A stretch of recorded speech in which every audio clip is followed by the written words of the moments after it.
All right.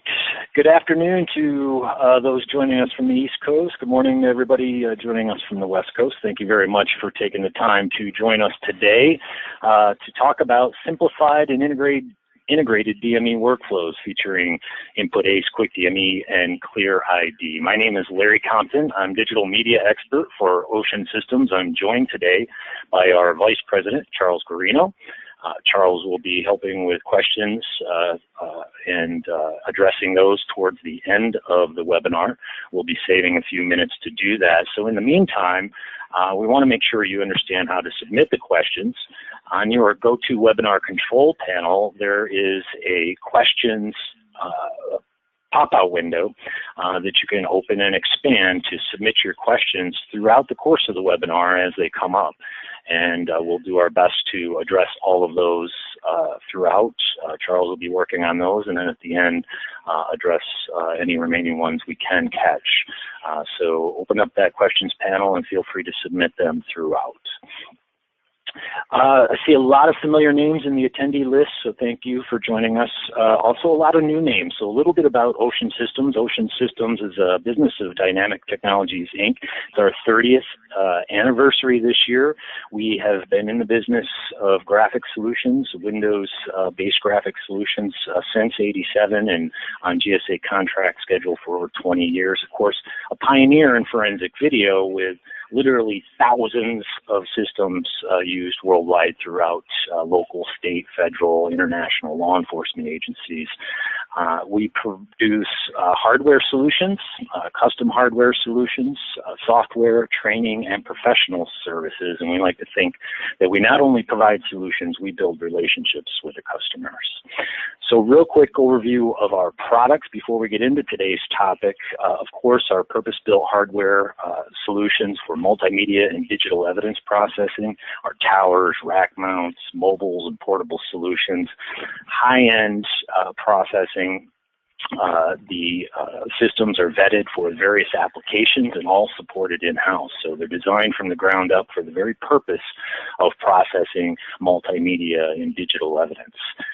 Safe AV RAID storage, which basically is very, very high speed, redundant, scalable storage for multimedia processing, scaling up to 256 total drives. So back when we were on 4 terabyte drives, that was over a petabyte of raw data. So can continue to expand with you. Everything, of course, application tested and supported in-house.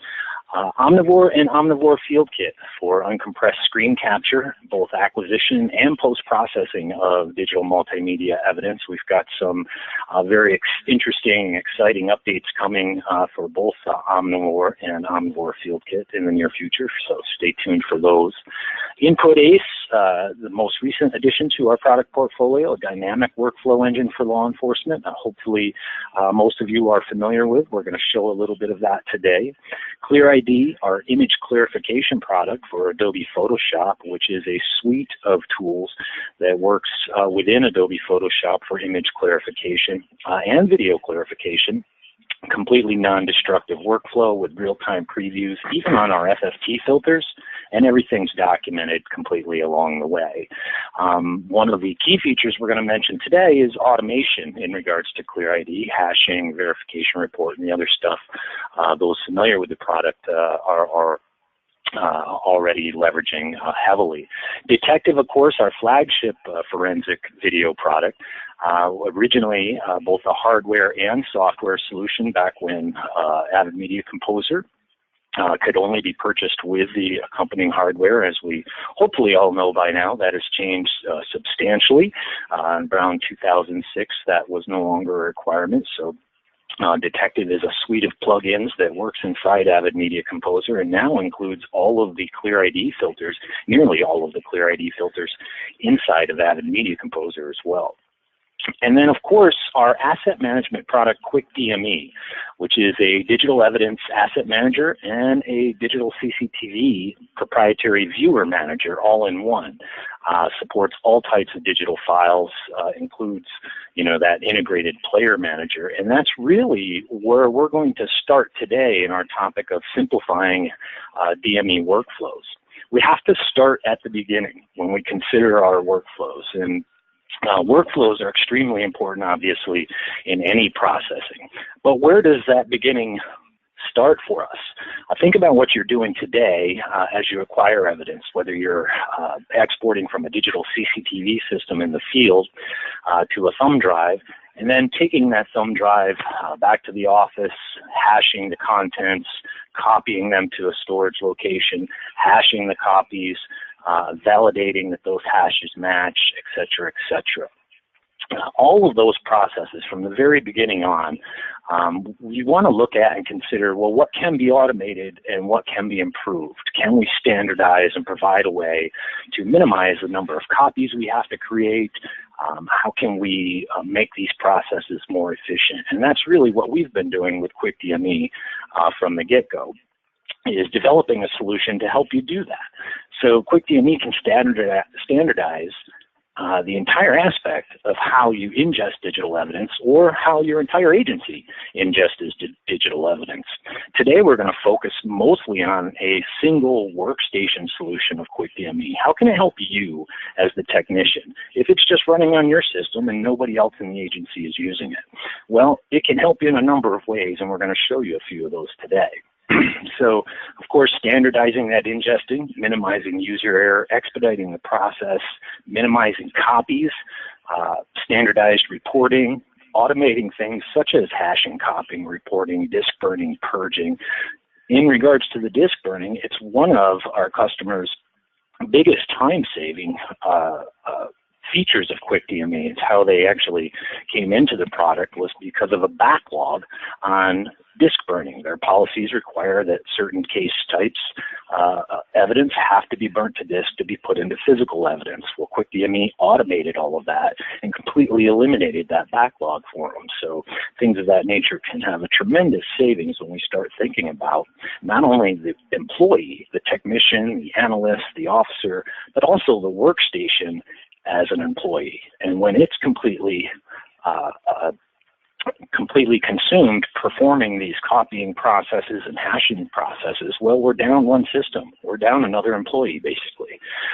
So again, that's one of the many things that we consider important when talking about how to simplify our workflows and expedite them. QuickDME provides a detailed audit history and audit log. And obviously, we can manage and associate those proprietary digital CCTV players, whether it's for just you in a single workstation deployment, or for your entire agency, agency-wide, and being able to provide not only the proprietary digital CCTV player viewer to view that evidence, but other means of viewing and working with that evidence and logging everything along the way. So that's what we're going to be talking about and how it can help you. QuickDME solution is really simple and straightforward in regards to a single workstation implementation. We simply set it up and forget it. We don't need to go back into settings and change things once we've configured it. So for instance, you go in and customize your agency information, your logo, your case pattern. So if today you're storing evidence to your secure storage location by case year and then case number, we can continue to do that with QuickDME. And it's not going to be anything in a proprietary format. It's not going to change any of that. We can mimic exactly what you're doing today so that there is no change. We can also do things like linking to the existing evidence. So we don't have to make another copy to bring it into QuickDME and manage it through QuickDME. So when we're thinking about things like, well, we also have a such and such in-car system that stores to its own local storage, and we have such and such body-worn system that stores to its own local storage. Well, there are ways, because of how we've developed QuickDME, for us to be able to create a custom solution that would allow you to see that evidence through QuickDME.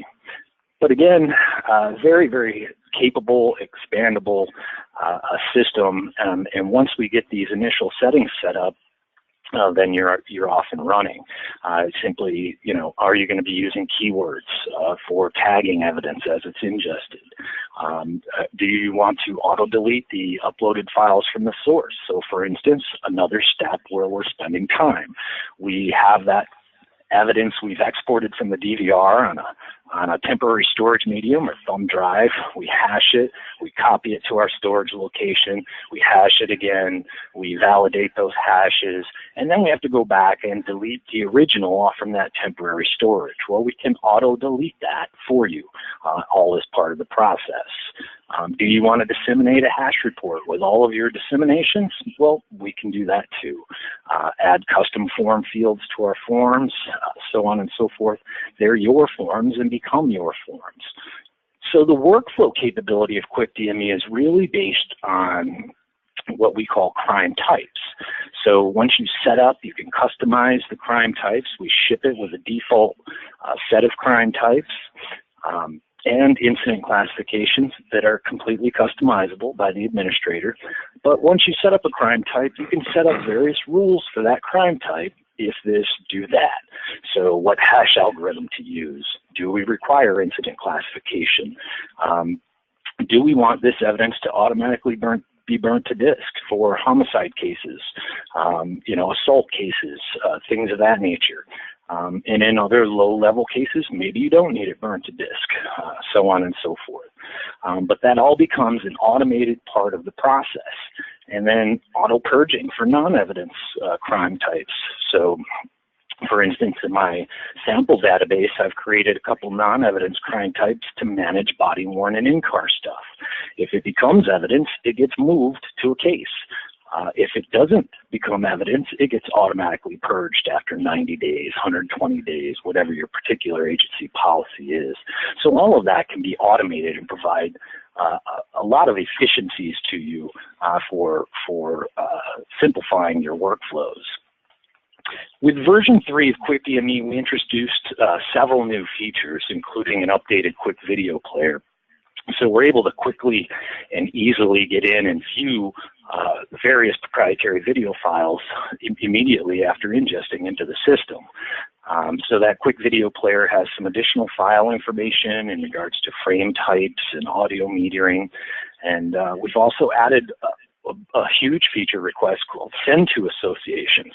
So the administrator of the system, if that's you in a single workstation deployment, can set up multiple send to associations to third-party applications. In the screenshot you're looking at on your display right now, you can see I just simply right-clicked on an asset, and I have two different associations set up, one for Photoshop and iNPUT ACE, and I can easily send that asset out to that application, do my work, and then bring that back in as a derivative into QuickDME.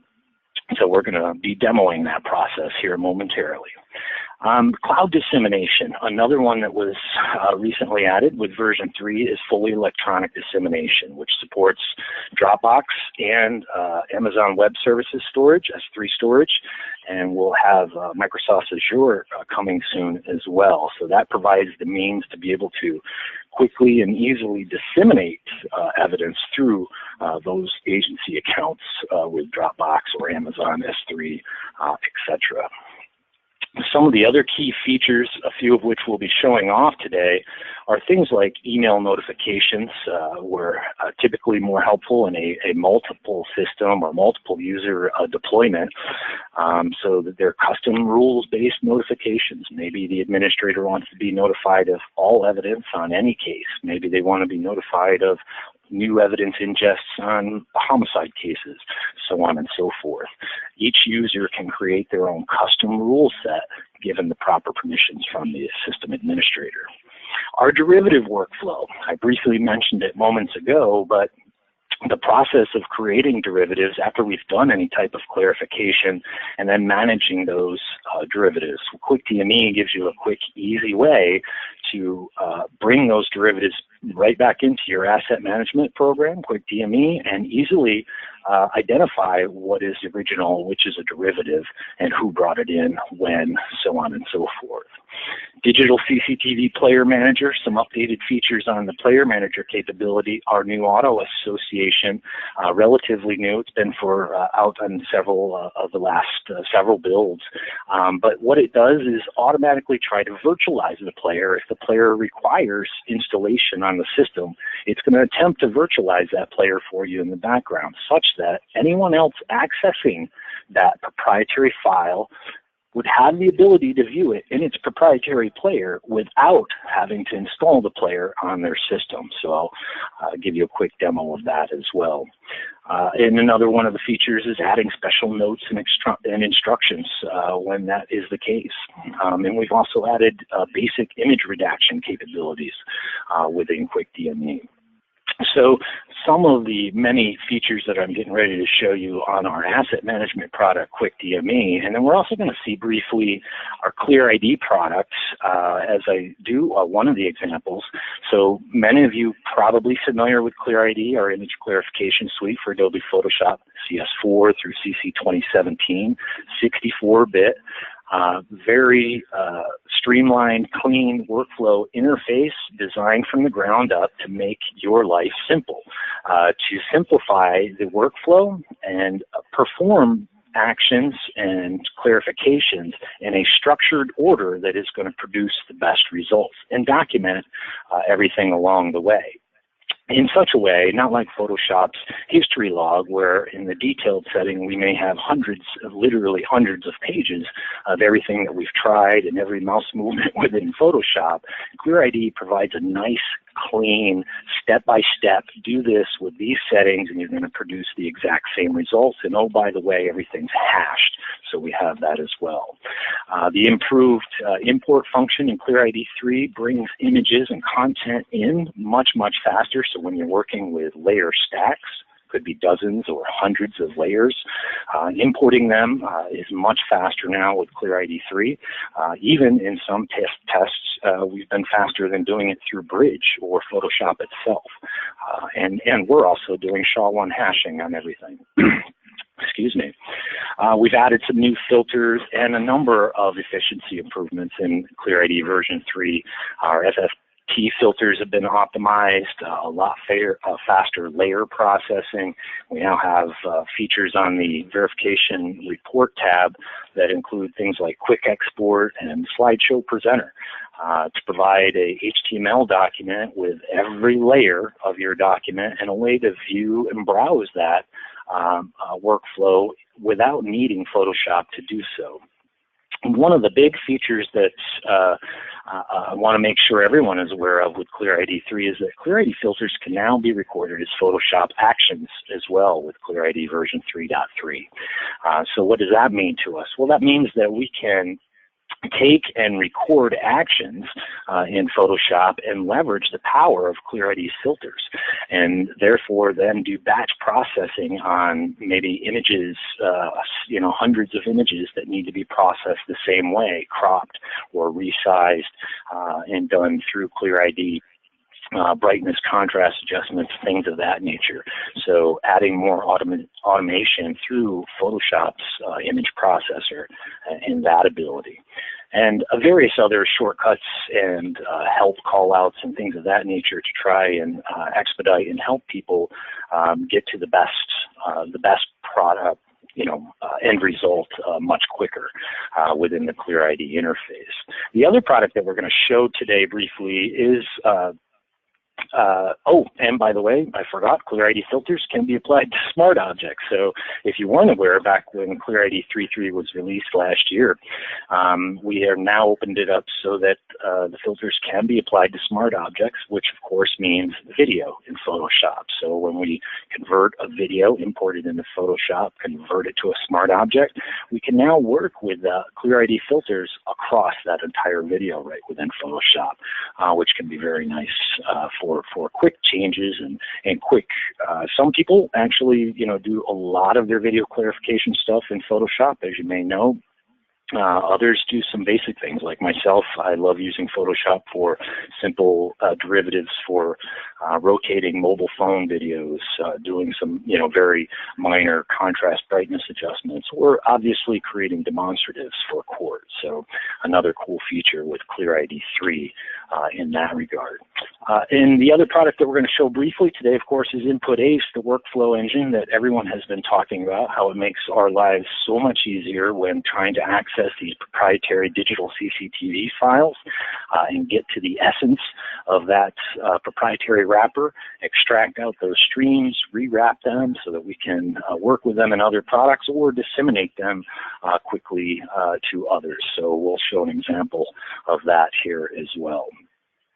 So I'm getting ready to jump into the demonstration with QuickDME, and before I do that, I wanted to show you how you could download a copy with the same data that I'm going to be using in today's demonstration. So on our web page, oceansystems.com, I went to QuickDME Asset Manager and just click on Trials and Updates, and you'll see the latest version, the release dates, etc. Lots of documentation.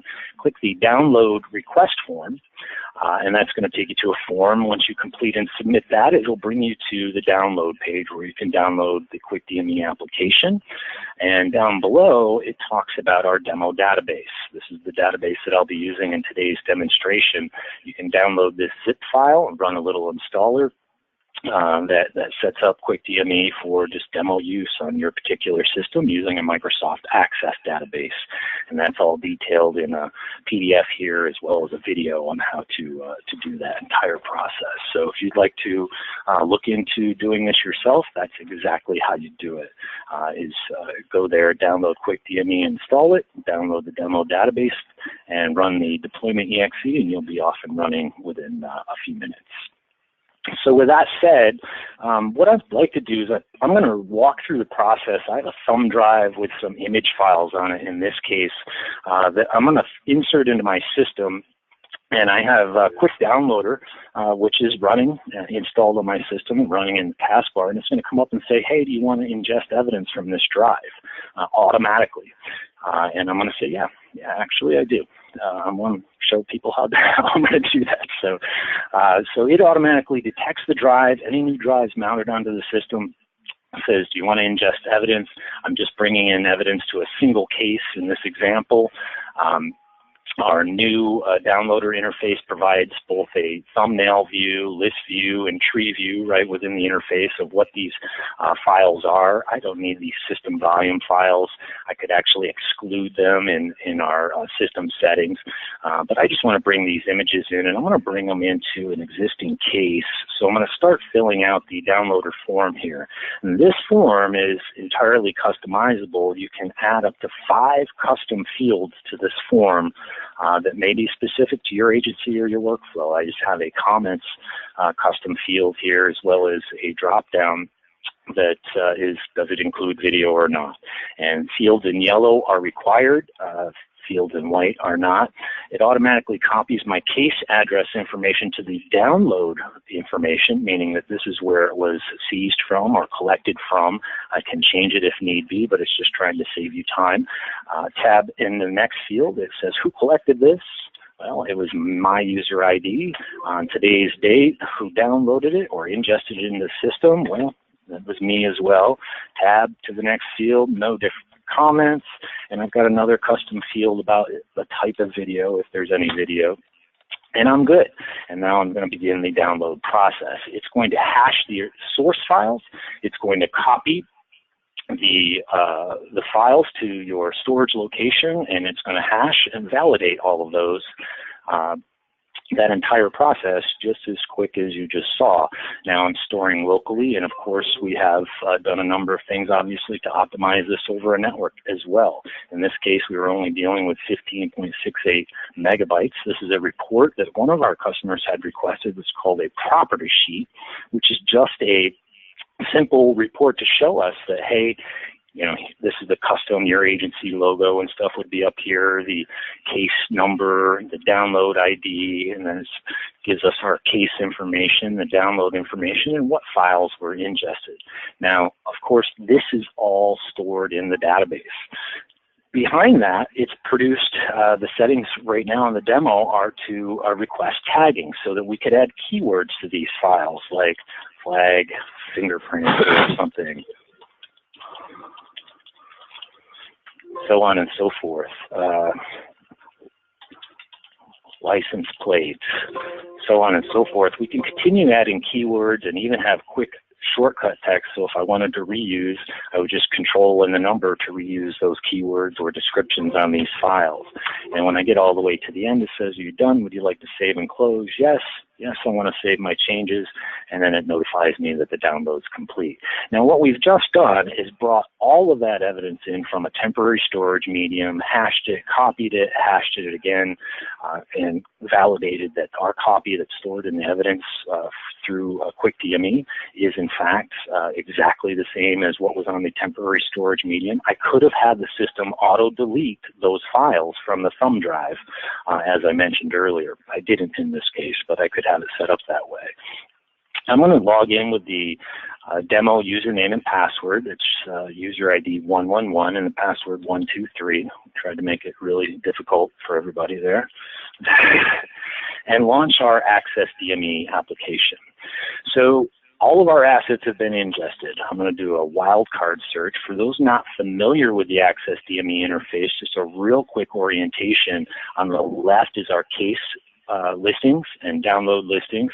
Our viewers up here in the top center. Down below, it'll show the actual items listed. And then over on the side, we have some additional windows. All of these windows can be pulled off onto, various displays and resized and customized. But we have our case information, our download information, our file metadata, our audit information, etc. In our case search field, I'm just going to enter an asterisk to search for all cases real quick. And you'll see I brought those photos into Photos 3. So I'm going to come down to take a look at them here in Access DME. Here are all of my items.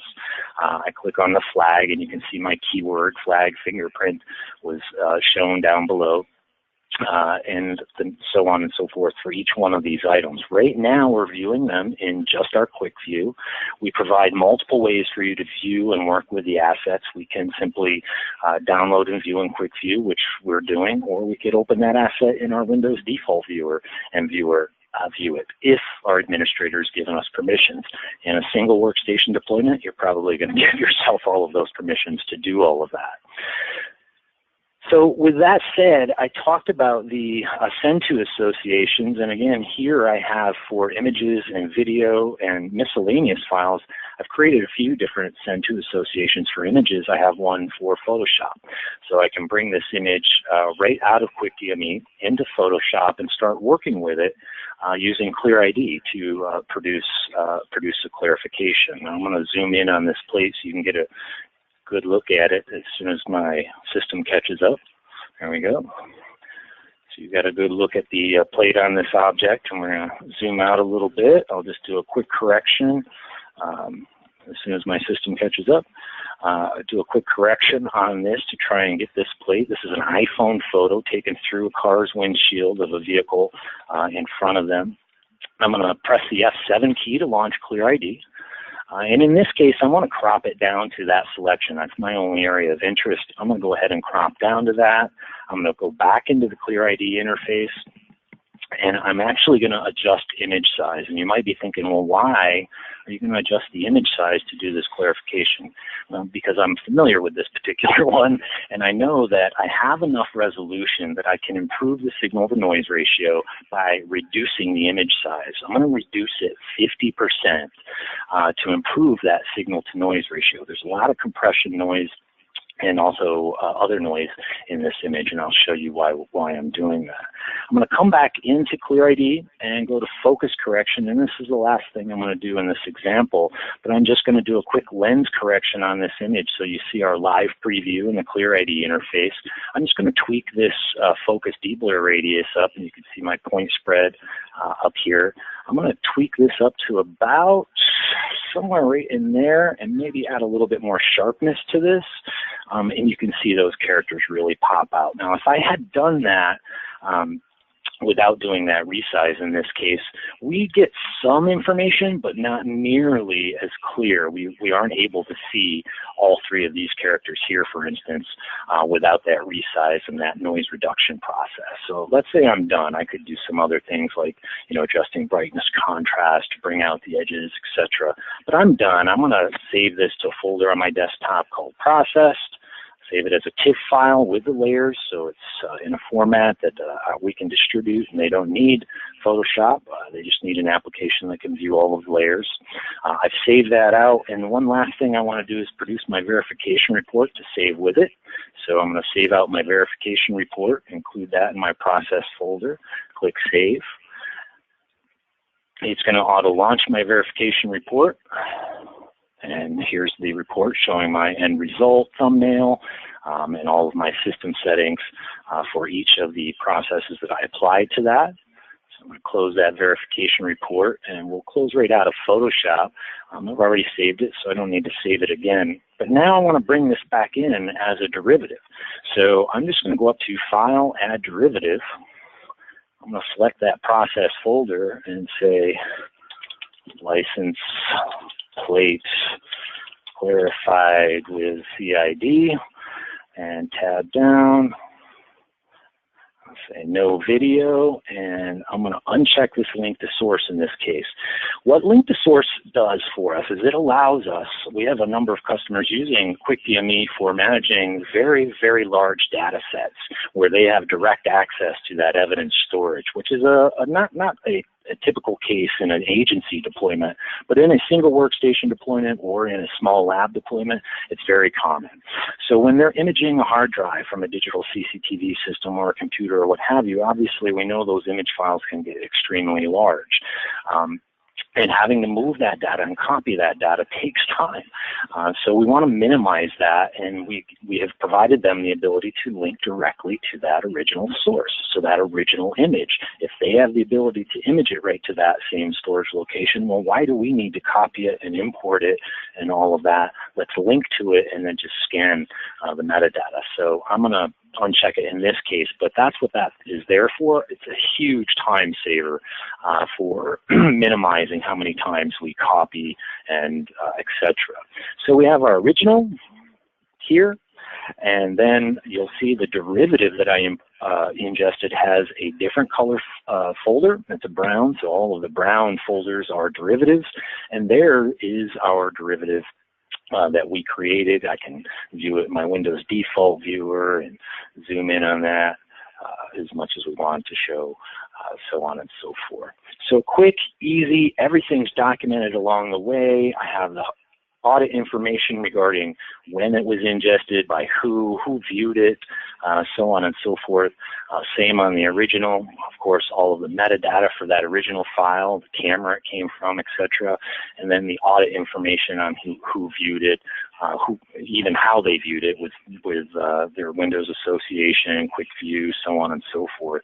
And then I sent it out to Photoshop, and so a detailed log of everything that took place there. So just one of the many ways that it can be leveraged, of course. Now those send to associations, really easy to create. We just come up to, much like our digital CCTV file, proprietary file associations, and create these custom send to associations for any third-party application. I have only 3 set up in this little demo. INPUT ACE, of course, which we're getting ready to take a quick look at. And I set up the Photoshop one as well as an Adobe Audition one for audio files, so that I can quickly and easy just bring them into Audition, do my thing, export them, and ingest them as a derivative. And it saves a lot of time copying and moving stuff. So maybe I want to disseminate this now. I want to get this out to someone. Let's check out the new cloud features with QuickDME by doing an upload to our cloud account. So I'm going to release this to Sergeant Pepper. Well, not Peter, Pepper. I'm going to password protect it. So what's going to happen here when I release this through our agency cloud account, again, QuickDME currently supports Dropbox as well as Amazon Web Services. So if your agency is using S3 storage, certified through PIPS, etc., you can leverage that for your fully electronic disseminations. But what QuickDME is going to do is package everything in that particular download into a zip file. And we can password protect that zip file. So I'm just going to enter a password and then determine how long I want to leave this file on the cloud account for them to access. I'll just say 2 days, include the hash report, which is QuickDME is going to go ahead and zip everything up. include that hash report in that zip file, and then upload it to the cloud just that quickly. It uploaded to Dropbox, and here's the link to access it. And I can simply click to copy it and paste it into an email or what have you to send to whomever I'm disseminating this asset with. So again, that can all be done through currently Dropbox and Amazon S3, but we also have Microsoft Azure coming very, very soon. Under the Tools menu, I'm still on this menu. After the fact, we can also see those disseminations and whether or not there are disseminations for that particular case by going to Tools, Cloud Disseminations. And you'll see that I have done a few disseminations on this case. And here's the one we just did for 2 days, 18 meg. I can delete it, add a day, subtract a day, etc., all through here. We also provide a global cloud dissemination management capability in our admin configurator. So the administrator can launch the admin configurator utility and go to the cloud tab and show everything that has been disseminated through the agency's cloud account. QuickDME is automatically in 2 days' time going to go and delete that record from and those files from the agency cloud account automatically, so that you don't have to manage that either. So the next thing I want to take a quick look at is the proprietary files. So an example that I've used a number of times in the past from EverFocus in this case. I have several EverFocus files. You can see the file extension in our metadata, AVR, the full file name, size, etc., and the multiple ways of viewing it. Now I can see here, I can play this file in quick view. Obviously our aspect ratio information is wrong, and you're going to see why that is here just momentarily. I could also, I've done an association, which is the reason you see the little player icon on this particular file, but I can also view it in that associated player. So if I click associated player, bing, bang, boom, the file opens up in its proprietary viewer, and we get to view it in that proprietary viewer as it was intended to be displayed. But let's take a look at that send to. We want to take this file, we want to get it into a common format that can be played on most systems, and maybe we want to make sure that the aspect ratio is correct prior to dissemination. I'm going to send this one to input ACE, and we're going to do just that. So it's automatically launched input ACE and brought that file into our file list over on the left-hand side here. I'm going to expand this file because I know that this particular file has 4 streams in it. And so all 4 of those camera streams are listed here. I'll click the little eyeball icon to interrogate these streams. And we can see stream 0 is 704 by 240. Stream 1, 352 by 240, etc. We all know, most of us should probably know, that obviously this isn't how it's intended to be viewed. So I'm going to pop over to the Workflow tab. I just want to get something out really quick, aspect ratio corrected, to disseminate that I know people, players and viewers aren't going to mess up and display incorrectly. So I'm going to remove that situation from them. And what I've done is input ACE allows you to save workflows. So I've created some sample workflows that, such as a 720 by 240 aspect ratio correction. And then I can simply select this stream and drag it over to my resize, which is already set up properly. In this case, I'm doing a line doubling using nearest neighbor to 704 by 480. So we're just doubling those lines using nearest neighbor. And then I've done another resize to do the actual aspect ratio correction using bilinear down to 640. And so in this case, I'm putting it out to a lossless MP4. And I want to put it into that process folder. And I'm going to just add input ACE to the end of the name. Input ACE. And I always choose to include the input file name, so it'll have the input file name underscore input ACE MP4 lossless H264, which is really slick, and then simply execute. And what we're doing is aspect ratio correcting that video stream to 640 by 480, and I'm going to have a very small MP4 file that I can quickly and easily disseminate out to others for purposes of you know, identifying the suspect, et cetera, et cetera. So this may take just a second as it cooks the file and places it into that process folder. It's already done. I'm going to go ahead and minimize both these applications. We'll take a look at that process folder, and before I re-ingest this folder, let me get rid of the files I've already ingested in there. So it just has that input ACE MP4 in the file.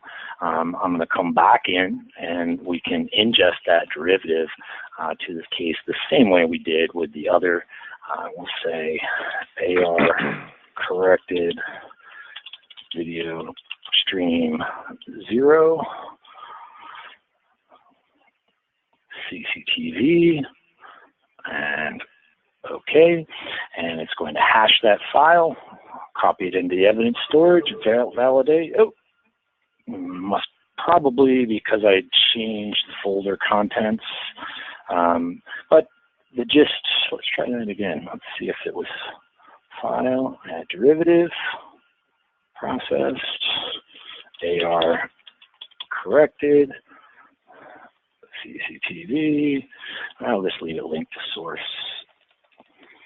It's hashing, so yeah, something's, oh, maybe because I still have this. Let's try this one last time. My apologies. I haven't seen that happen before. I suspect it's something to do with me moving stuff out of that folder, and should have done that beforehand, but I've got my aspect ratio corrected file. Let's try it one last time. Hashing. Yeah, something, I think it's something, but the same exact process would happen again. We're able to quickly bring it in. I'm not sure. That's a very odd error. It seems to be occurring during the hashing. So, but in any case, the same process works for managing and working with files directly out of it. And in fact, I could actually save that workflow itself out to that folder so that it goes with the evidence as well. So if I want to go and export that workflow out of here and let's say 704 by 240, and I want to make sure that that's saved, export it right to that process folder, call it 704 by 240 AR correction. And it's going to save it as a .workflow file into this processed folder, where we should be able to take a quick look at this processed file. And there's our aspect ratio corrected video, a video stream 1, as well as the workflow that created, and then ingest both of those back into QuickDME as derivatives. And of course, all of the detailed auditing and history information is provided for that as well. For those that have not seen QuickView, real quick, just some audio file playback. Right within the interface, we've done a lot of updating on the player engine for our QuickView. So again, we can view both standard files as well as some proprietary files directly right within QuickView. You can see that this thumbnail is highlighted in red here in the items view of this GeoVision case. And that indicates that this has been marked as sensitive material and can only be viewed by those with the proper permissions. And in this case, only myself can even see this thumbnail. Any other user would not see. They'd see a little sensitive thumbnail icon, and that's it. If they had access to this type of case. Again, the case numbering layout over here is entirely customizable to your agency. In our demo, we've just set up some simple case names to clearly identify what type of content we have in there, like cell video, photos, in-car video, things of that nature. One of the latest things on our QuickView video player is we've added the frame type indication down in the lower right corner, as well as our timing and duration stuff as well. But that frame type is new into the quick view. Our audio meters right within the same view, playback speed, so on and so forth, and identifying the video streams in the file, which we're implementing as we speak, in fact. So some of those new features.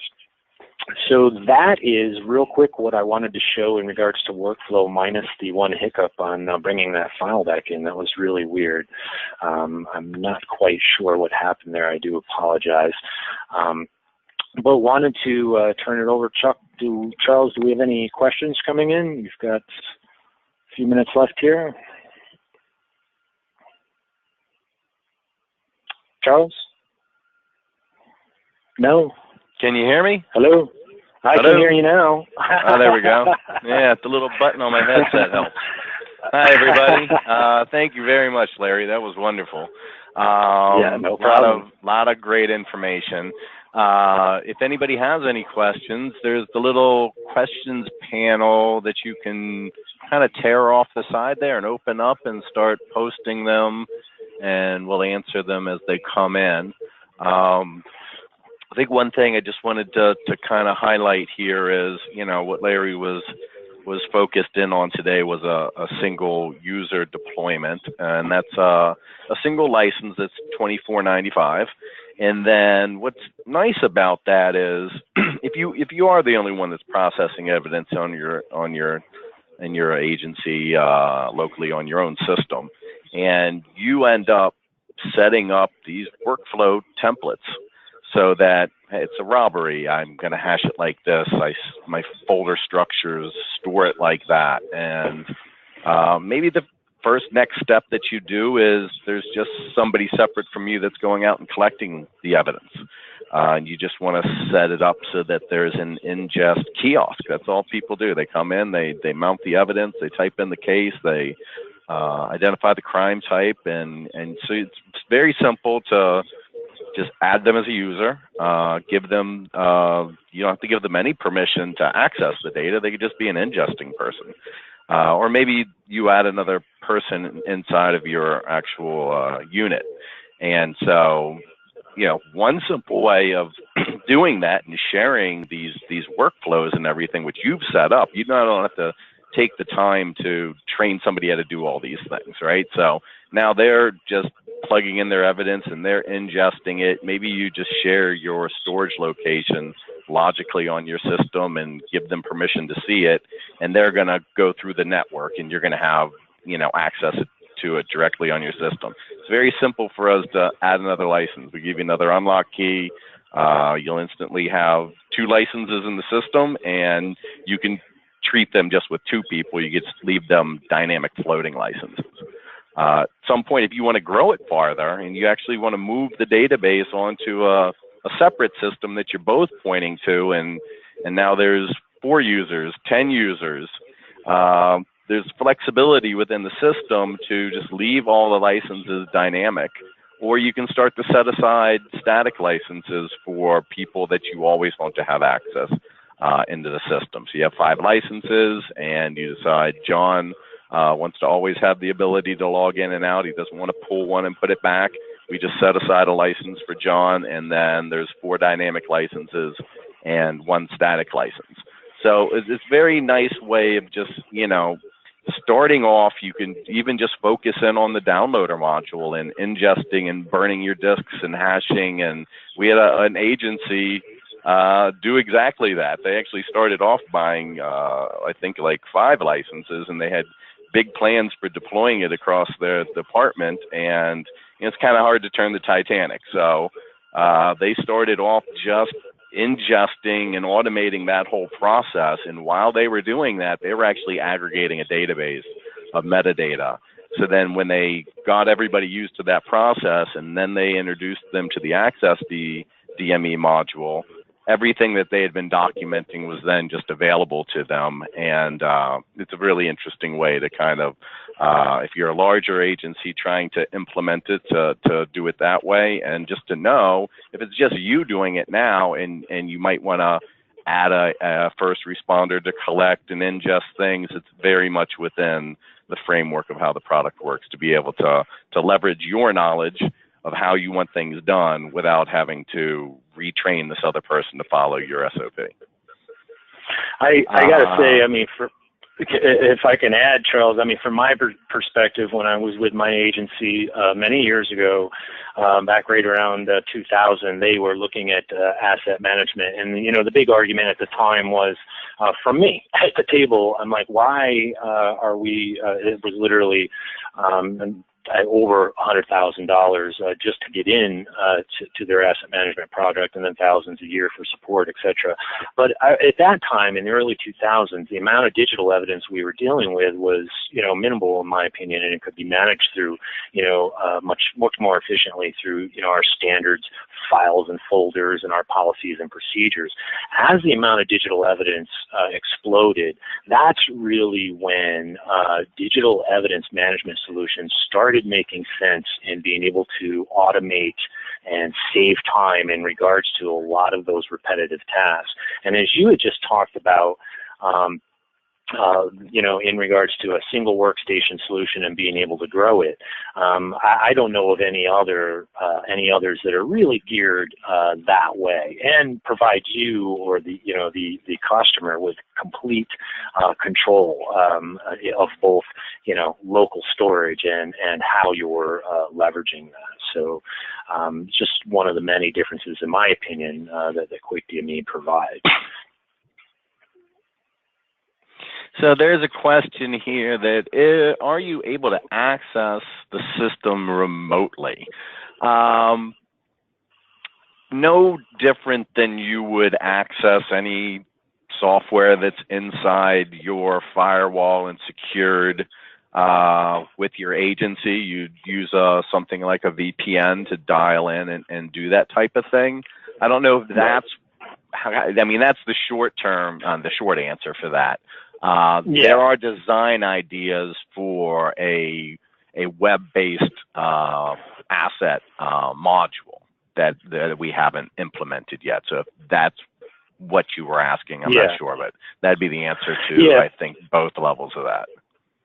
Yeah, I think from the remote access, you know, it's really a function of your network. This is a solution within your network. So if your network has that capability via VPN, then absolutely yes. And in fact, I typically, you know, am connecting back to our office. I'm on the West Coast. Our office is on the East Coast, and I'm connected via VPN to our SQL database and our evidence storage back in the office using QuickDME, you know, through our VPN. So that works quite well, and I know, you know, that certainly applies to deploying it, you know, whether it's state attorney's offices that's not on your network, you know, giving them access through QuickDME could be just as simple that way, of course, as well. So there's all different types of levels of that. So another question says, how much is the yearly maintenance for QuickDME? So your licenses come with a year, and currently it's $249 a license, which is pretty reasonable. I can't say that it's going to stay that way forever. We keep adding very powerful features to this, and then it grows. That type of thing might change, but it's $249 license yearly. What's the next question here? Will they be... The last one is, will this be on YouTube? It would be useful for the powers that be to view. Yes, we generally do publish these to YouTube, despite my snafu with that file, though. But yes, we can only find an editor somewhere. It's my system. I've been doing so many things this morning, and I had done the exact same example, you know, and for some reason something got hosed up in memory, I'm sure. But in any case, we try to provide our recordings of all of our webinars, both through the webinar GoToWebinar service, as well as our YouTube channel, which you can get to through our website or directly through YouTube. Search Ocean Systems. and Twitter being our primary news feed. We're often, getting the information out first to people via Twitter. So obviously keep an eye out there as well. I suspect we'll have this video out within the day.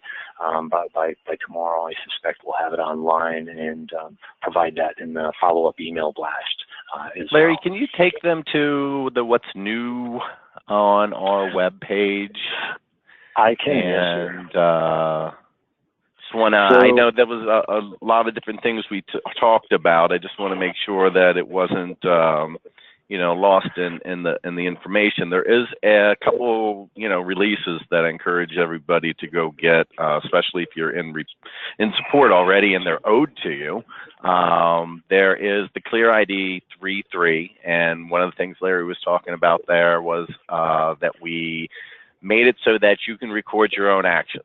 So anybody that was ever using the F7 key to open up the ClearID workflow interface in the past, that was an action. So you can now map your own F key shortcuts to your favorite ClearID plugin filters with settings saved. You can stack the filters into an action and do the batch processing that Larry was speaking about. And the fact that 13 new AVXs for Avid have been created that are those ClearID filters, so you can do ClearID and in Avid. And when you launch the effects editor button, it's the same interface. So if you're using it in Photoshop, it's the same interface that's Ultimate Sharpener, same interface that you're going to see inside of the app.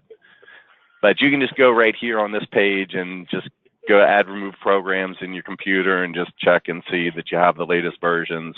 And for those that might have gotten out of support, if you want a real quick proposal to get back in, there's actually an online proposal form. Larry's showing you the Twitter feed. But can you click on click on ClearID real quick, Larry, and go to pricing? Okay. So here, if you're in the United States, click on the left and scroll down, and basic things that you'd want to do are here, right? So, it's been out for a while. If people aren't aware, we did go from USB 2 drives to USB 3 drives in Omnivore. You can update your Omnivore drives in here. You can update your ClearID support, your detective support. If you're interested in an input ACE proposal, you can do that.